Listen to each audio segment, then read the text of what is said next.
silid-aralan upang magturo sa amin ng bagong aralin. Habang ako naman ay tarantang-taranta sa paghanap ko sa isa kong gamit, kaya tinanong ko si Jennifer kung nakita niya ito. Jennifer, nakita mo bang ballpen ko? Nandito lang yun kanina eh. At agad ako sinabihan ni Jennifer na baka nandoon sa inupuan natin kanina, kaya tignan mo roon. Kaya tinignan ko kaagad kung saan kami umupo kanina at wala roon ang ballpen ko.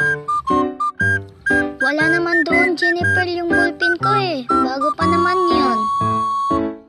Paghihinayang kong sabi. At maya-maya pa ay kinapa ko ang aking saya at naalala ko na roon ko pala inilagay ang aking ballpen. Aral, hanapin ng mabuti, huwag puro bibig ang gamitin sa paghahanap ng isang bagay. At dandaan palagi kung saan mo inilalagay ang iyong mga gamit nang kung sa ganon ay hindi ka mataranta sa paghahanap nito.